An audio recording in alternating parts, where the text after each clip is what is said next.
જય ખુખાર મેરડીમાં તમારા પિતૃ પૂર્વજ અને સિકોતર માતાનું કેટલું મહત્વ છે તે વાત ઉપર ખુખાર મેરડીમાં શું પ્રવચન આપ્યું આપણે ભાગ 1 માં જોશું. જય ખુખાર મેરડીમાં. રામ રામ રામ રામ રામ રામ.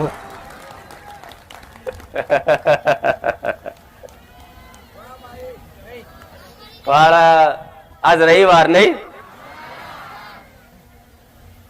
જલ્દી આવી ગયો. ફરી એકવાર જલ્દી ફટાફટ આવી ગયા બધાએ. આંખો બંધ કરીને વિચારો તો તમને એવું લાગશે હજુ 2 દાડા પહેલા જ રવિવાર થયો. તમારું આખું અઠવાડિયું જતું રહી, ખબર ના પડી. તો મારા સાનિધ્યમાં આવો છો ને, તો આવી રીતે આવતા જતા રહેજો. તમારું એકદમ જીવન સુખમય મંગલમય ના જીવન કાઢી આલું તો બહુસર નહીં. ભલે તમારા જીવનમાં દુઃખ હશે કે સુખ હશે, પણ ના દુઃખની અનુભૂતિ કરાવડાવીશ અને ના સુખનું અભિમાન કરાવડાવીશ. બસ ભક્તિ ભાવમાં આવી રીતે રંગાઈ અને દરેક પોતપોતાની કુળદેવીના શરણમાં જાય એવી મારી ઈચ્છા છે. એટલે તમે બધા ઓટોમેટિક મારા સાનિધ્યમાં આકર્ષિત થઈને આવ્યા છો. કોઈને લોભ લાલચ આલી નહીં કે આવજો કરોડપતિ બની આલીશ. કોઈને લોભ લાલચ આલી નહીં કે આવજો તમારા બધાના દુઃખ મટાડી દઈશ. કોઈને એવા દાવા ગેરંટી નહીં આલ્યું આવજો હું કેન્સર મટાડી દઈશ. પણ છતાંય મારા સાનિધ્યમાં આવ્યા પછી તમને મારા શબ્દોથી, મારા પ્રવચનથી, મારા ધોમે આવવાથી, મારા દર્શનથી તમારી આત્મામાં કદાચ સંતોષ થતો હોય ને તો હું તમારા માટે હાચી હશો, આવું કહું છું. મારું સાચા ખોટાનું પ્રમાણ મારા ભાવિકો, હજારો ભાવિક આજ મારા સાનિધ્યમાં આવતા થઈ ગયા. આજ આખું મેદાન નાનું પડ્યું. જો આવા બીજો બોજ એક મારી પર નવો આવ્યો. હવે મારા જગ્યા ચોખવારવી પડશે. આ શું ખોટું? બારેજા ગામના એવા કોઈ મોટા એવા હોલ નહીં કે જો મારા ભાવિકો આવી રહે. ગામમાં તો એવી મોટી હરખી જગ્યા નહીં કે જો આટલા બધા ભાવિકો અને આટલા બધા પાર્કિંગની વ્યવસ્થા થઈ જાય.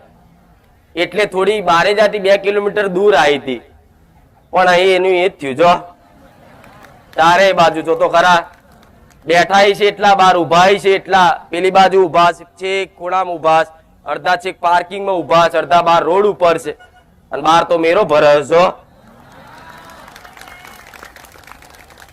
એટલે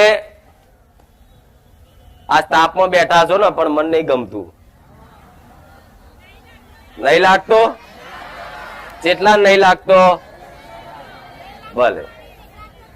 પાછું તમને તાપ લાગતો હોય ને હું છોયડામાં બેઠી બેઠી બોલ બોલ કરું, સારું ના લાગે. હું તો એ માતા છું, મારા દીકરાને, મારા ભક્તને તાપ લાગતો હોય ને તો એને મારા ચૂંદડીનો છોયડો માથે રાખું. પણ આવો તાપ પડતો હશે, પણ કદાચ થોડી ઘણી ગરમી લાગશે ને તમારા જીવનમાં, મારા ચૂંદડીના છોયડા કરવા ના આવું તો સોલંકી પેઢીની બહુ છે.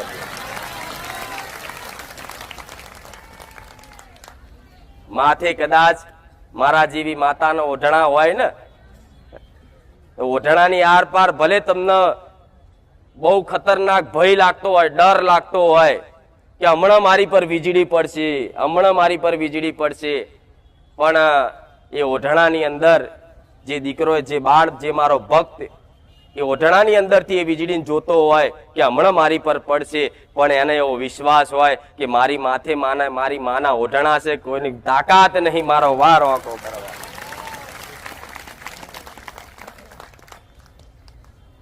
એટલે સંસારમાં આવા દુઃખ કષ્ટો તો સજ, તારે તો મંદિરોમાં ભીડ માતી નહીં. દુઃખ સજ, કષ્ટ સજ, અસહનીય છે કે જેની પીડા બીજો મહેસૂસ ના કરીએ. આજ તમારા દરેકના દુઃખ એવા તમે જ સમજી શકો, બાજુવાળો સમજી શકે, તમારા પપ્પા સમજી શકે, તમારી મમ્મી સમજી શકે, તમારો ગમે તેવો ખાસ મિત્ર હશે એ નહીં સમજી શકે. એ સલાહ છે, જ્ઞાન હાલ છે, શું કહે છે? તમે કહે છો કારું નોકરી કરું, નોકરી ધંધો મારું મેર જ નહીં આવતો.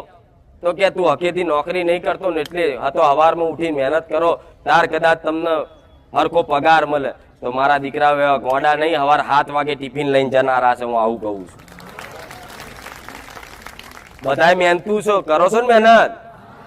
કોઈ ઘેર બેઠા થોડી માતા જોડે માગે છે. હું જોઉં જ છું. જો દીકરાઓ મહેનત કરે તો દીકરીઓ ઘરનું કામકાજ કરે, બધું કરે ને.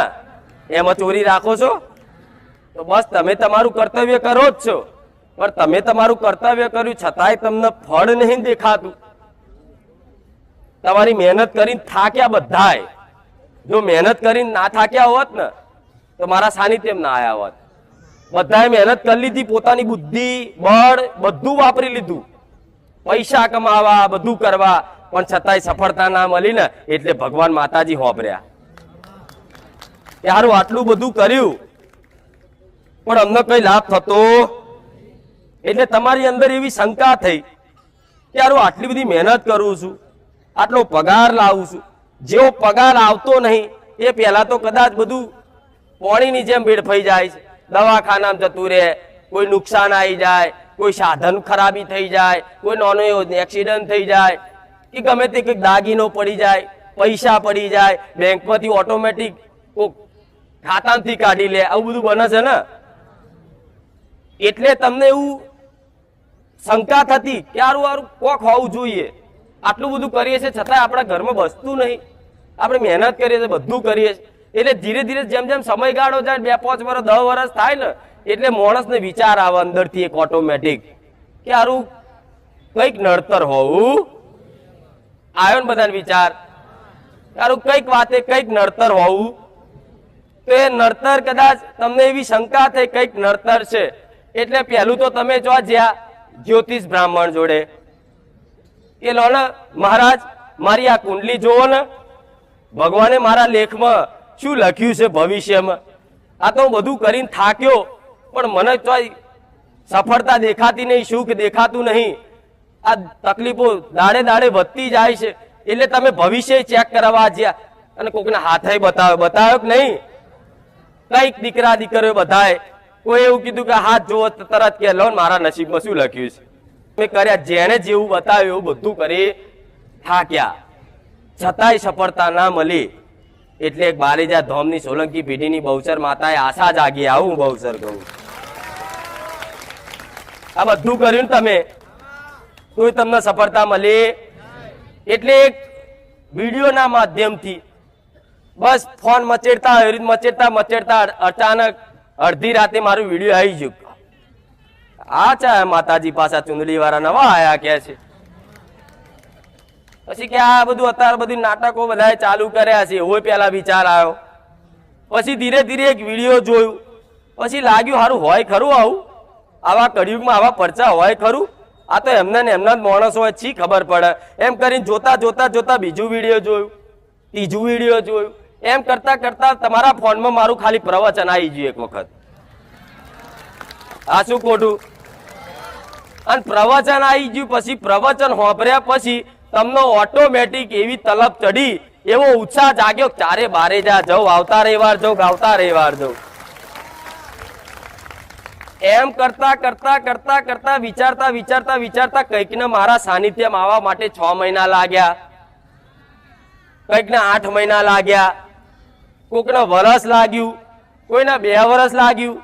અને હજુ તમારા જેવા હજારો ભાવિક મારા ઘેર બેઠા છે કે જેને કોઈ દિવસ બારેજા ધામ મારા સાનિધ્યમાં મારા દર્શને નહીં આવ્યા, છતાંય મને મનથી હૃદયથી મોનસે એવા નહીં મારા બહુચરના આશીર્વાદ.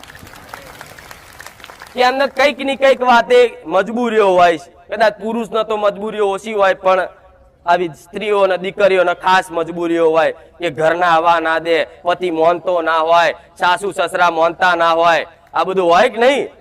પણ છતાંય જો તમારી બધી મજબૂરીઓ હતી, તમે હૃદયથી જીવ બારતા કે માં મારા આવું છે પણ મારો પતિ મોનતો નહીં, માં મારા આવું છે પણ મારી સાસુ બહુ કકરાટ કરે છે, કોમ મૂકીને નાહી જાય છે કે રવિવારે માતાજીના દર્શન કરવા. એવું કદાચ બધી મજબૂરીઓ હતી ને તો તમારો ઘરવાળો નતો મોનતો ને એને મેં મોનતો કર્યો. આવું બહુ સર કહું. આ શું ખોટું? પ્રાર્થના કરી કે માં મોનતા નહીં, મોનતા થઈ જાય તો માં અમે બે ભેગા આવીએ. આજ જો પતિ પત્ની ભેગા આવતા થઈ ગયા. તમારા પતિની અંદર એ આસ્થા જગાડી, એક વિશ્વાસ જગાડ્યો અને એમને વિશ્વાસ આવ્યો.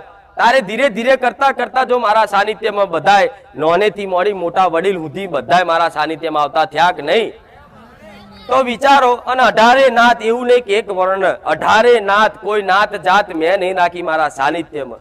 18 નાત ના આયા, મુસલમાન સુધી આયા, ખ્રિસ્તી સુધી આયા, હિન્દુ બધાય આયા. અને હિન્દુમાં જેટલી નાતો છે ને બધી નાતો મારા સાનિધ્યમાં આવી. તો વિચારો, નોનેથી લઈ મોટા વડીલ સુધી ચારે વર્ણ 18 નાતમાં મારું આ જ્ઞાન તમને આકર્ષિત કરતું હોય, મારા આ શબ્દો તમને આકર્ષિત કરતું હોય, તો સમજી લો કે મારું આ જ્ઞાન હું માતા દરેક માટે હરખીશું. આવું બહુચર કહું. ચાહે નજીક બેઠા હોય, ચાહે વચ્ચે બેઠા હોય, ચાહે છેક ખૂણામાં બેઠો હોય, એ ભલે કદાચ મને ખાલી હોંભરાતો હોય ને, મારો અવાજ ખાલી હોંભરતો હોય ને, તો અહીં બેઠા છે ને એટલા જ આશીર્વાદ મારા બહુચર ના પડે. એટલે કહેવાની વાત એ છે કે બધા આશા રાખીને આયા છે કઈક કરતા અમારું દુઃખ દૂર થાય. તમે ભુવાય બહુ કર્યા ને, બહુ અધડક, કેટલા વાત જ નહીં થાય એવી.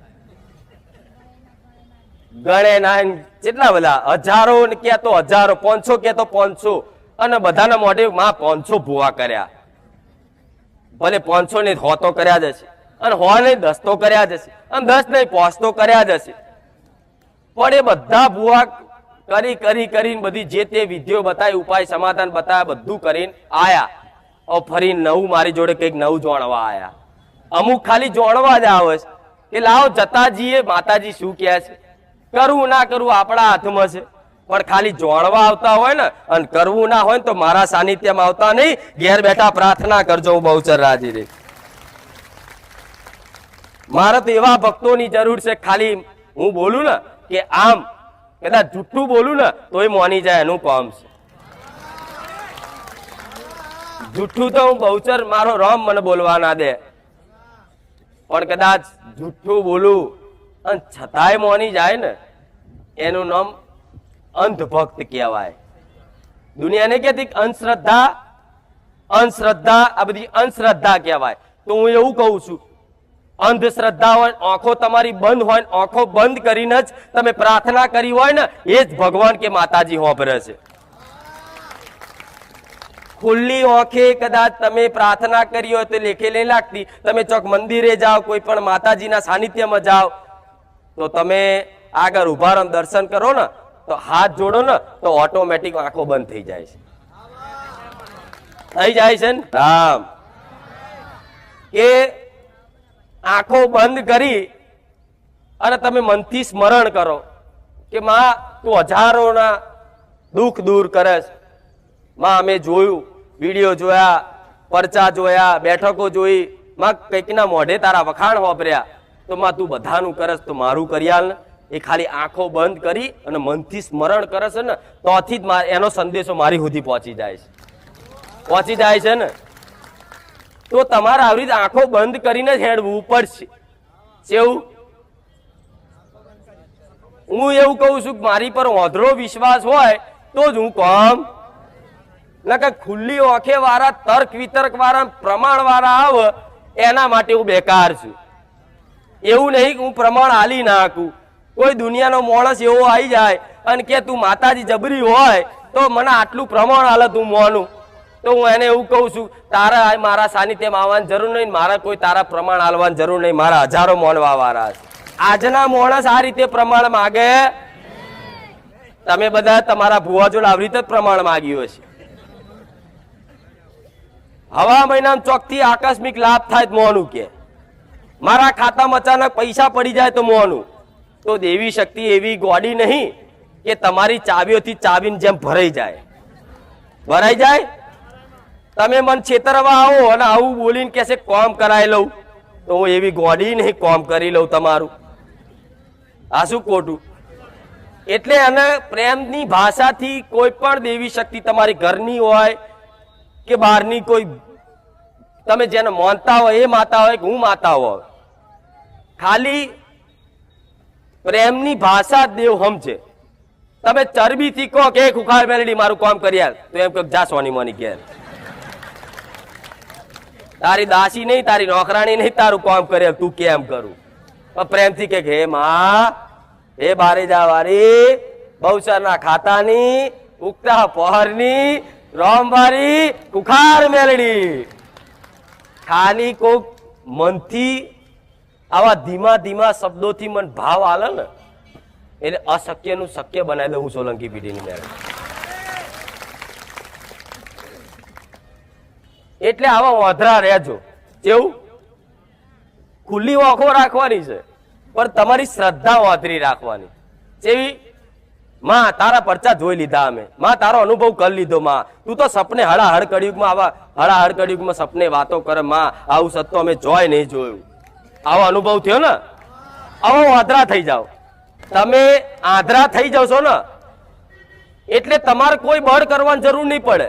જેવું ધોનથી મગજમાં ઉતાર લેજો એક વાત, તમારી મજબૂરીઓ તમને દીવા બત્તી ભક્તિ કરવાનો ખૂબ ફરક છે, પણ તમારે જો એવો સમય નહીં આલી શકતા.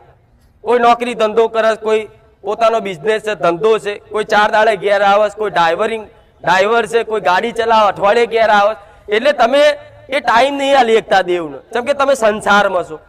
એટલે જે રીતે તમારે પૂજા પાઠ કરવાનો, જે રીતે સમય આલવાનો સમય આલી શકતા. પણ હું એવું કહું છું, જો તમને દેવી શક્તિ પ્રત્યે, તમારી કુળદેવી પ્રત્યે એવી અત્યારે હયાતમાં કદાચ હાજરમાં એવી શ્રદ્ધા બંધાઈ જાય કે મારી માં ઘેર સાક્ષાત બેઠી છે, એવું થયું કે નહીં મનથી કે અમારી માં અમારા ઘેર જ છે, હૃદયથી તમે તમારી માતાને આગળ જાઓ ને તો હું ખુખાર મેલડી યાદ આવી જાઉં કે માં ખુખાર મેલડી આવું જબરું બોલતી હોય તું ચમ નહીં. એવી શ્રદ્ધા બંધાઈ છે ને, તો બસ હવે તમને શું કહેવાનું, માતાને તમારી શું પ્રાર્થના કરવાની કે હે માં મને ભક્તિ કરતા આવડતું, માં મારી જોડે કોઈ જ્ઞાન, માં મારું કોઈ એવું બળ નહીં કે માં તારી ઉપાસના કરી શકું, તારી ભક્તિ કરી શકું. માં હું તો એકદમ નિર્બલ છું માં, પણ જો હું તારો દીકરો હોય અને તું મારી માં હોય ને તો માં હું તારા ભરોસે વાંધરો રહું છું. માં જો ખાડો આવે તો ખાડામાં પડવા ના દેતી, હું મેલડી આવું બોલું. તો કદાચ આવી રોડ ઉપર જતા હશો વાંધરા થઈ અને વચ્ચે કદાચ ખાડો આવશે ને અને વાંધરો માણસ કદાચ જતો હોય ને અને તમારા જેવા કોઈ સજ્જન માણસ જોઈ જાય ને કે બાપડો વાંધરો જાય છે, આગળ ખાડો છો તો હાથ પકડીને તરત તમને સાઈડમાં લઈ જાઓ ને, એવી રીતે વાંધરા થઈ જાવ ને તો આગળ ખાડો આવે ને તો તમારી માં પહેલી આવીને હાથ ચાલે, દીકરા આગળ ખાડો છો તું આગળ જા. અને કદાચ ખાડો આવે અને સાઈડમાંથી લઈ જાય તમારી માં, અને કદાચ હું સોલંકી પેઢીની ખુખાર મેલડી હોય ને તો ખાડો આવતા હનુમાનજીની જેમ ઉડીને કુદાડી દઉં. હા શું ખોટું? એટલે જ્ઞાન જરૂરી છે. હું જેટલું આલું છું તમારી માતાના આશીર્વાદથી જેટલું તમને મગજમાં ફિટ થાય છે ને એટલું બરોબર છે. પણ કોઈ ભૂવા બનવા ખાતર, કોકને જ્ઞાન આપવા માટે, કોકનું નામ મોટું કરવા માટે જો આ જ્ઞાન તમે લેવાની કોશિશ કરશો ને તમને જ્ઞાન તો કદાચ મગજમાં ઉતરશે પણ એના હૃદય પર, એના જીવનમાં એને કોઈ કામ આવશે. જે પોતાના માટે, સ્વયંના માટે જાતે જે જ્ઞાન જોવન ઉતારે મગજમાં એ જ બીજાનો કદાચ આવી રીતે પ્રવચન દ્વારા હજારોના જ્ઞાન હાલે. હું મેલડી આવું કહું છું. મારા દીકરાએ જો કદાચ આવું લીધેલું જ્ઞાન એના જીવનમાં ના ઉતાર્યું હોય તો હું તમને ના કહું. પેલા એના અનુભવ કરાયો, ભક્તિ શું છે, પ્રેમ શું છે, આનંદ શું છે, પરમાનંદ શું છે એ મારા દીકરાને અનુભૂતિ કરાવી ને, એટલે મારા દીકરાના માધ્યમ રાખીને હજારો દીકરાને કદાચ એની અનુભૂતિ કરાવવાની છે. પણ શંકા કાઢી નાખજો કે માતા નહીં. રોજ કહું છું હું સાક્ષાત દેખાઉં છું. કોઈ શંકા હોય કહો ના માડી તું તો જબરી સાક્ષાત છું. ભલે તારા દીકરાનું ખોડ્યું પણ તું અંદર બેઠેલી મેલડી તો અમે તને જોઈ જાય માં, તું સાક્ષાત. તો શંકા કાઢી નાખજો. 24 કલાક હમણાં ડ્રોન ફરતું હતું પેલું એવી રીતે મારું માતાનું ડ્રોન 24 કલાક તમારા માથે ફરે છે. જો જાઓ જો શું કરો શું ના કરો, કોની જોડે શું વાત કરો, ગાર બોલો, બધું જોવું કે નહીં? તો 24 કલાક મારો કેમેરો તમારી ઉપર જ હોય છે. તો કેમેરો જો 24 કલાક ઉપર રહેતો હોય તો કંઈક ચોરી કરતા, કોકનો નેહાકો લેતા, કોકની જોડે ચીટિંગ કરતા, કોકનું અહિત કરતા, એ કેમેરા બાજુ નજર મારજો, જોવો છે. આ શું ખોટું? એટલે નવા પાપ નહીં થાય. શું નહીં થાય? નવા પાપ નહીં થાય. જૂના તો થઈ ગયા છે. કેમેરો તો હતો ઉપર હાઈ ક્વોલિટીનો, પણ એ કેમેરા હોમું તમારી નજર ના જઈ. ચમ તમે તો આમથી ફોફા જ મારતા હતા, પૈસા ચો મળે, રૂપિયા ચો મળે. સાચું ખોટું? અમુક તો હેરતા હેરતા કદાચ જતા હોય રસ્તા પર તો નેચે જોતું જોતા હેડ ખારું હોની નોટ મળી જાય. એટલે કોઈ દાડ ઉપર તો તમે જોયું જ નહીં, એટલે ખબર જ નહીં કે ઉપર કોઈ કેમેરો છે જબરો કે આપણને 24 કલાક જોવો હશે. બરોબર? પણ હવે એવું ધ્યાન રાખજો, 24 કલાક કેમેરો ઉપર રહેશે એટલે ચોરી કરતા વિચાર થઈ જશે. તમારું મન છે, તમને ચંચલ મન છે, તમને ઈચ્છા કરાવડાવશે. કોઈ જોતું નહીં, 500 લઈ લે, પણ તરત 500 પકડતા યાદ આવશે, હા ઉપર ડ્રોન ફરે છે મેરડી માતાનું કે કુળદેવીનું, કોઈ રોમનું સમજે કે ના હારું ભગવાનનું કેમેરો ફરજ કે ભૂલ થઈ ગયો મેલ દીધા. આ ડરના માર્યા તે કદાચ તમે પાપથી બચી જશો, નવા ગુનાથી બચી જશો, અને જે જૂના ગુના કર્યા છે એનું ભેગું થયેલું છે એનું ફળ તમે ભોગવો છો. અત્યારે તમને દુઃખનું કારણ છે તો કે માતાઓ, પણ માતાઓ નડી તમને તમારા કર્મો જ નડ્યા છે. જે પહેલા અત્યારે ભૂતકાળમાં જે કર્યું એનું ફળ સ્વરૂપ આજે તમાર જે તે પરિસ્થિતિ સુખની દુઃખની ભોગવવાનો વારો. તોથી નક્કી કરી લો કે પહેલાનું કરેલું આજે કદાચ ઉગ્યું છે સુખ કે દુઃખ, તો આજે કરેલું ભવિષ્યમાં નહીં ઉગે? ઉગશે કે નહીં? આજે તમે જે તે કરો છો, પુનદાન કરો છો, રામનું નામ લો છો, ભજન કરો છો, પોતાની કુળદેવીની ભક્તિ કરો છો, પોતાની માને ભોણું ધરાવો છો, એને રાજી રાખો, એને મનગમતી ચુંદડી લાવ્યા છો, કોઈ લાલ ચુંદડી લાવો, કોઈ લીલી લાવો, કોઈ વાદળી લાવો છો ને,